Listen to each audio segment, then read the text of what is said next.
Stormy day. Nah, I'm kidding. It wasn't all that bad. Just a couple of short showers, wicked looking clouds, and good old rolling thunder. Could have been a lot worse than that, you know? Could have been a tornado. So it turns out that garage is like 4 miles away, so it took like an hour and a half to get there and to get back, both ways. First time it rained, I was halfway there, and the second time it rained, I was barely halfway back, which, you know, figures that'd happen. For almost 5 seconds, I almost considered how nice it would be to get some kind of like jumpsuit or waterproof windbreaker or something, but that'd be stupid in this climate. And being that level of stupid nowadays is unacceptable. Speaking of stupidity, I finished my freezer drink before I even got there because of how grossly I miscalculated how long that trek would take, and I didn't bring any water. But it's okay, because I think I've officially figured out how this here little recording device contraption thingy works, so I'm pretty sure I could tell right if it's recording or not. So I guess this is my second log, huh? Captain's log, right? Or whatever. Let's see. First lesson, pack water. Always. For two reasons. One, you're not better than nature, never have been, and never will be. And two, you never know when someone might try and poison you. Anyway, the joint I went to is right off the freeway. There's a big neon sign for it just feet away from the road, and if you've never seen a neon sign before, try to read it when it's off. Impossible. I spent half my trip just staring at it trying to figure out what in the hell it said. Fun fact, neon signs typically used argon gas and atomic number 2, which isn't important and totally irrelevant in today's world. I just think it's kind of neat. The tubes that make up the lights are coated on the inside with mercury or something. It actually changes the color that you see. The more you know. At any rate, it did take a while, but I finally figured out what that sign said. Helena's Garage. I choose to believe that it was owned and operated by Helena, an Amazon of a woman, with a ring in her nose and a beard on her chin. Is that too far? Would she have a beard? I don't know. Why not? Who am I to say, right? She's definitely got a gold tooth, though. And Helena was perfect. She did everything, except give away free fresheners.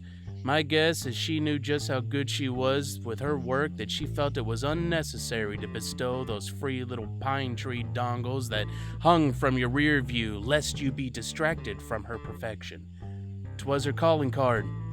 When one had work done on their vehicle by Helena, they bragged about it by pointing at their mirror and saying, "See? Nothing there." That's how confident she was, which is awesome.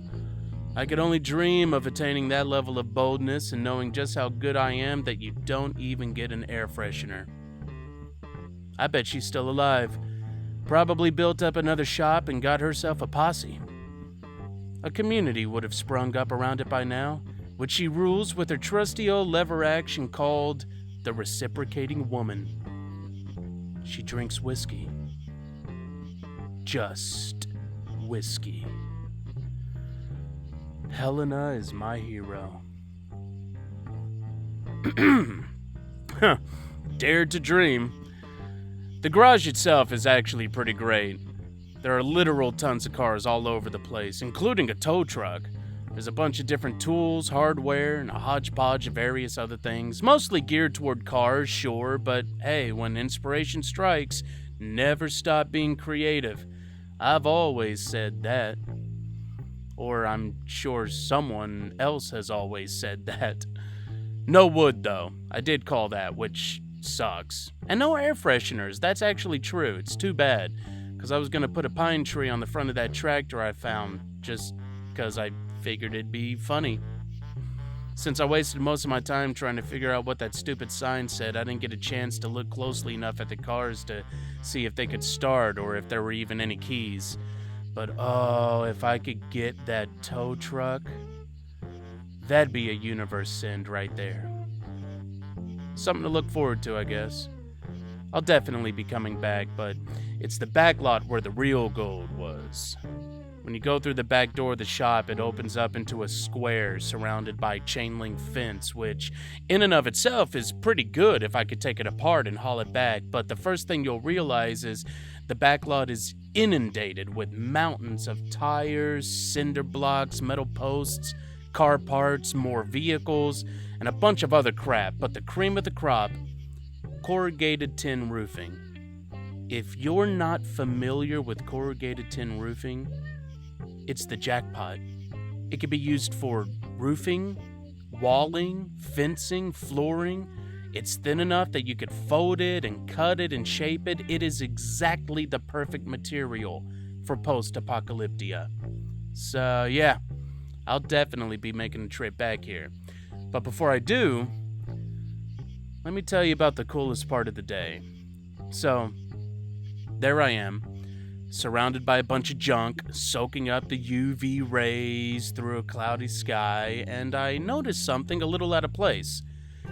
Nestled inside of a mound of rotting tires that looked kind of like they had almost melted together was this really dirty, shaggy-looking white rug, lumped into a pile, kind of like an apron for old wheels, right? Or so I thought. I started to walk toward it, assuming it was taken out of a car that was having work done or something, and just, kind of cast aside to be thrown away at some point. And it happens. That lump of carpet moved. I would have lost my lasagna in that moment if it didn't scare me shitless. I couldn't believe my eyes. This thing stood up and looked right at me, its tongue out, panting. It was a freaking dog. Not a fox, thank Jesus, but a doge.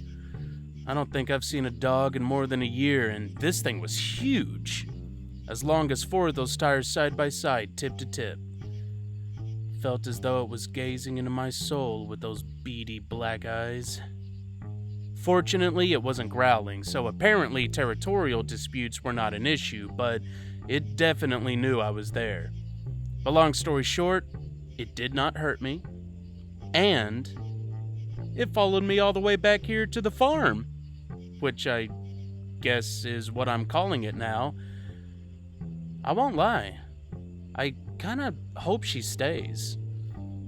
I also hope she likes lasagna, but who knows, maybe she'll catch a possum. That'd be a nice change. I don't know what to call her. Maybe I'll just call her Hay. Real talk, it'll just be nice to have some company.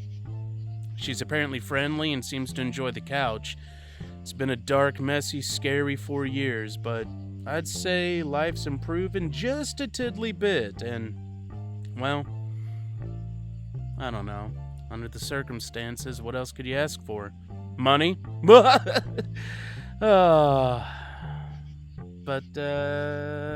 well, that was my day. I shall keep ye the updatedness, but for now, stay true, be awesome, and do great things. Peace out, y'all.